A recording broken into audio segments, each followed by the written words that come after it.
algo tão grave, ou até mais grave do que a PEC 32, porque a PEC 32 está em tramitação, e tem coisas mais graves que foram recentemente aprovadas e que o Brasil, como um todo, não conhece.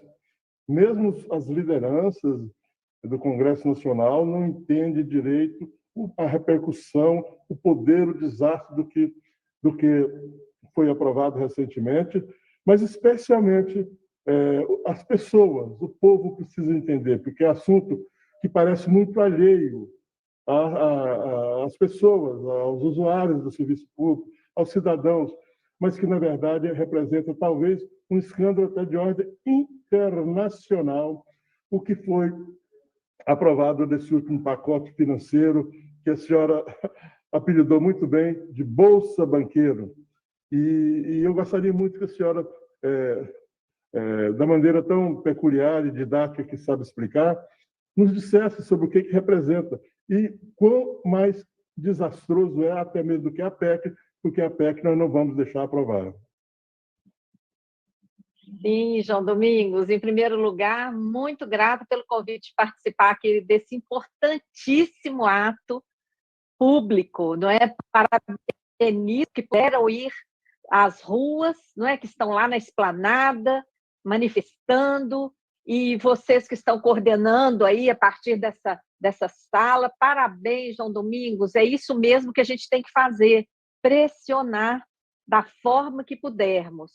E a contribuição, não é, que eu trago em nome da Auditoria Cidadã da Dívida é exatamente o alerta que, nesse momento, né, como outros companheiros já falaram, aproveitando-se do momento de pandemia, em que o Congresso Nacional não permite a nossa entrada lá pessoalmente, para pressionar pessoalmente lá os parlamentares, entregar os nossos panfletos, visitar os gabinetes, exigir audiências públicas, etc., eles estão passando o trator e aprovando uma série de projetos que favorecem o sistema financeiro, que destinam recursos públicos ainda em volumes ainda mais elevados para o chamado sistema da dívida, essa dívida sem contrapartida em investimentos, como diz o próprio Tribunal de Contas da União.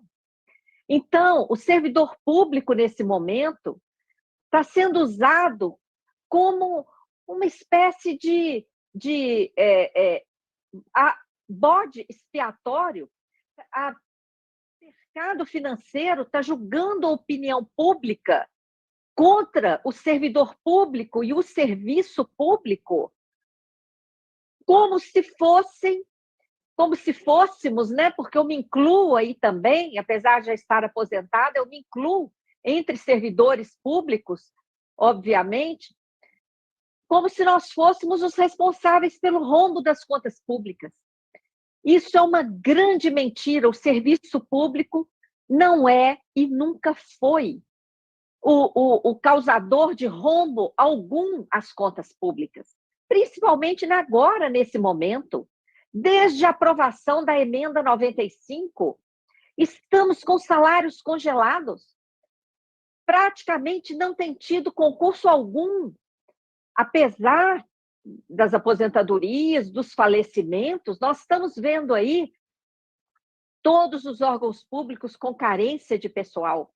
E o que esse governo tem feito? Tem usado isso para dizer que o serviço público não seria eficiente, para justificar a proposta de privatizar tudo, de terceirizar tudo, de entregar todos os serviços para o mercado.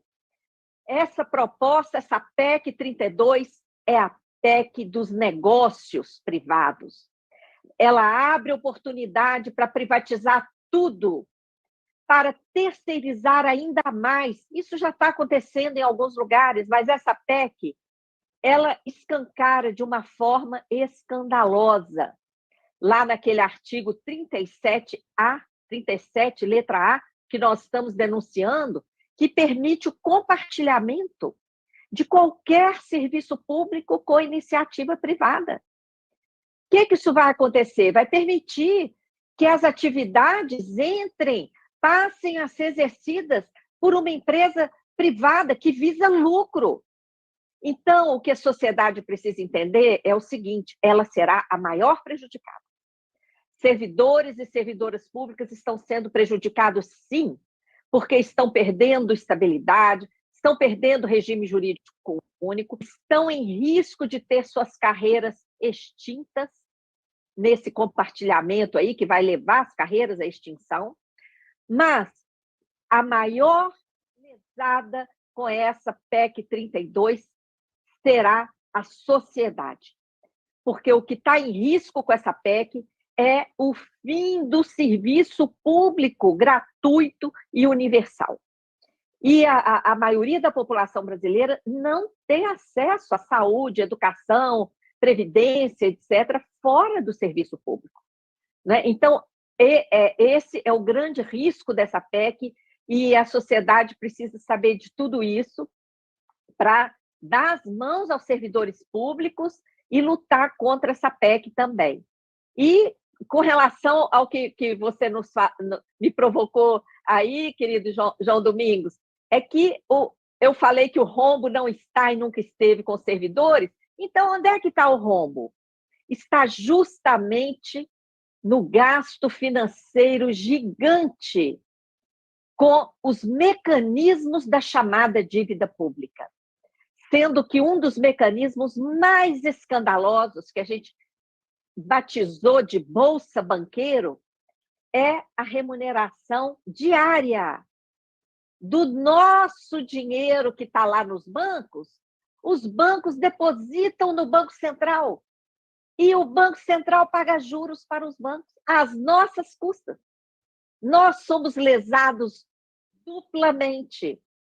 Toda a sociedade é lesada, porque os bancos extraem, né, geram uma escassez de moeda na economia ao fazer esse depósito remunerado lá no Banco Central. Ganha juros sem limite. Esse juro é pago com recurso do orçamento, recurso que deixa de ir para a estrutura do Estado, deixa de ir para reajustes, para novos concursos, para serviços de saúde, educação, etc., para ir remunerar banco. A sociedade é duplamente lesada, porque enquanto esse dinheiro todo, que é nosso, que está depositado nos bancos, fica lá, esterilizado no Banco Central, rendendo juros só para banqueiro, os bancos só emprestam para as empresas e para as famílias com taxa de juro extorsiva, levando as pessoas ao desespero, levando as empresas à falência, provocando desemprego. Então, essa Bolsa Banqueiro foi aprovada no Congresso, agora também foi mais uma dessas boiadas que estão passando para atender os interesses do mercado. Foi aprovado o projeto de lei 3877 de 2020, deu origem à lei 14.185, e agora nós vamos lutar muito para apresentar uma ação direta de inconstitucionalidade, porque essa lei está cheia de inconstitucionalidades, e ela chega a passar por cima até da lei de responsabilidade fiscal. Essa mesma lei que é sempre usada contra servidor, principalmente nos estados e municípios, as autoridades falam, não pode ter reajuste, não pode ter progressão, não pode ter concurso, não pode nada por causa dos limites da lei de responsabilidade fiscal, jogam o tempo todo essa lei na cara dos servidores públicos, mas, para agradar banqueiro, esse projeto de lei, a lei ordinária, revogou um artigo lá da lei contar, que é a legalidade fiscal.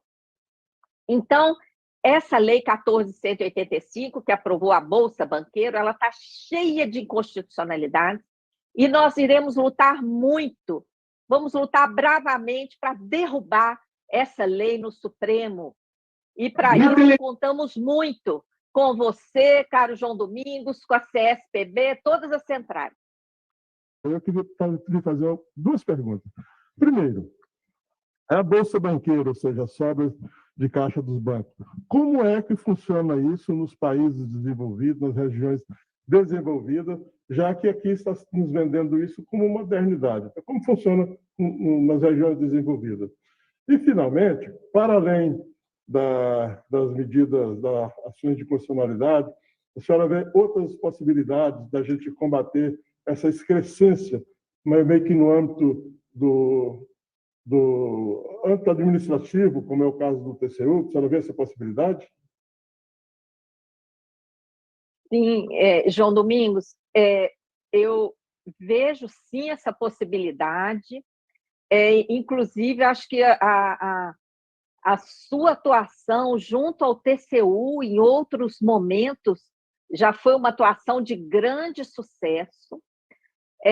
Creio que a gente deve lançar mão de todas as frentes de luta possíveis para barrar essa Bolsa Banqueiro, porque nós não estamos falando de qualquer operação. Nós estamos falando da principal operação que amarra a economia do Brasil. Porque essa operação, ela tira muito dinheiro de circulação. Ano passado, em 2020, em setembro, em plena pandemia, o volume dessas operações, quer dizer, o volume do dinheiro depositado lá no Banco Central e, portanto, retirado de circulação, retirado da economia, chegou a 1 trilhão e 700 bilhões. E essa montanha de dinheiro corresponde a 1/4 do PIB. Isso para dar ideia do volume de dinheiro que nós estamos falando. Então, para resolver essa crise, aliás, lá atrás, quando a crise que foi fabricada a partir de 2014, foi fabricada por essa operação, principalmente. Claro que existiram outros fatores, mas essa operação foi a principal. Por quê? Retirar dinheiro de circulação na economia é a mesma coisa que sangrar um corpo, tirar o sangue de um corpo. Você leva esse corpo a uma gravíssima situação e ele pode morrer. Então, retirar dinheiro de circulação, gerar escassez de moeda, amarra tudo, porque o juro fica caro demais. E é isso que acontece no Brasil. As taxas de juros aqui no Brasil, no cheque especial, acima de 120% ao ano. No cartão de crédito, acima de 250% ao ano. Algumas bandeiras chegam a percentuais muito maiores do que 250%. Algumas bandeiras de cartão. Então, isso amarra o comércio. Ao amarrar o comércio, consumo, as famílias ficam sacrificadas porque elas acabam pagando várias vezes aquele produto. Vende-se menos, aí demanda-se menos da indústria. Toda a economia entra em inanição. Enquanto que se o crédito é barato, se o juro é baixo, as empresas ficam encorajadas a pegar empréstimos para investir nos seus negócios, tanto para criar novos negócios, como para ampliar. Investir em novas tecnologias, gerar emprego. E quando as pessoas têm emprego, elas consomem. Ao consumir, o comércio demanda das indústrias. As indústrias vão ter que empregar mais. E toda a economia gira de forma positiva. Esse giro, todas essas operações, elas têm tributos embutidos, o governo também arrecada mais, não precisa ficar forçando contra-reformas, falando que o caixa está baixo, entendeu? Então, assim, o dinheiro circulando na economia é bom para toda a economia, é bom para os trabalhadores, para os pequenos empresários, é bom para o governo. E por que isso não acontece aqui no Brasil? Às vezes a gente lê notícias falsas dizendo o povo brasileiro não tem poupança. Tem sim. Aquele 1,7 trilhão que ficou depositado no Banco Central ano passado, rendendo juros só para banqueiro, é dinheiro da sociedade que está depositado nos bancos, que está nas poupanças, nos investimentos, e esse dinheiro deveria voltar para a sociedade a juro baixo. Então, essa operação, João Domingos, ela é extremamente danosa. É a operação que amarra a economia brasileira, é a operação que provocou essa crise fabricada de 2014 para cá. E essa crise tem sido a justificativa para todas essas medidas danosas que nós temos combatido. Essa crise foi a justificativa para a emenda 95, a emenda do teto, foi a justificativa para a reforma trabalhista. Claro, a crise produziu desemprego. Aí vieram com o discurso, tem que fazer reforma trabalhista para ter emprego de novo. Tudo mentira, nenhum emprego foi gerado. Você mesmo denuncia isso sempre, não é?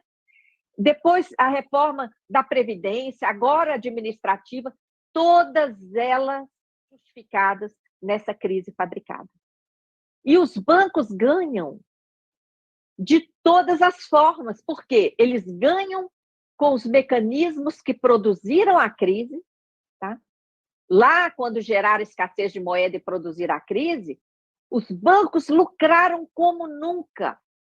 E depois eles lucram de novo com as medidas adotadas para sanear a crise. Essa Bolsa Banqueiro, por exemplo, eles falam que isso aí vai debelar a crise. Mentira! Isso aí só aprofunda a crise. E só para encerrar, lá fora, João, eles fazem o contrário. O Banco Central Europeu, inclusive, tem punido, tem cobrado juro negativo, tem o banco que esterilizar dinheiro lá no Banco Central Europeu retira menos do que depositou. Não tem remuneração lá, não. Tem punição. Por quê? Porque todos que querem que a economia ande sabem que o dinheiro não pode ficar esterilizado, que o dinheiro tem que circular. Então, o Brasil, o Banco Central do Brasil está provocando um suicídio econômico.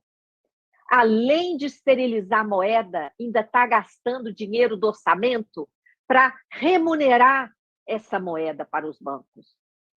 Isso é uma política monetária suicida que tem que ser interrompida, porque ela acaba nos levando a essa paralisia econômica que depois é usada como justificativa para todas essas contrarreformas, para todo esse atraso no nosso desenvolvimento socioeconômico. Então, está tudo interligado, João Domingos. No dia que todo mundo perceber isso, não é? A interligação entre essas medidas nocivas que atacam brutalmente a classe trabalhadora, as contrarreformas trabalhista, previdência, administrativa, o teto, etc. No dia que todos fizerem essa conexão entre esses mecanismos perversos que produzem essa dívida sem contrapartida, que sangram o orçamento público, isso é que está por trás desse modelo que só anda para trás. Nós temos que virar esse jogo e, para isso, temos que dar as mãos, lutar juntos, lutar de todas as formas, e o Tribunal de Contas pode, sim, interromper isso o quanto antes, porque podemos também entrar com a ADIM por conta das demais inconstitucionalidades, mas já de imediato o Tribunal de Contas pode questionar essa revogação da Lei de Responsabilidade Fiscal, sim, João Domingos. Todas essas iniciativas são extremamente importantes e a Auditoria Cidadã está completamente à disposição para apoiar no levantamento dos dados que forem necessários, enfim, em tudo que for necessário para avançarmos com essas iniciativas para barrar essa nociva operação que amarra a economia brasileira.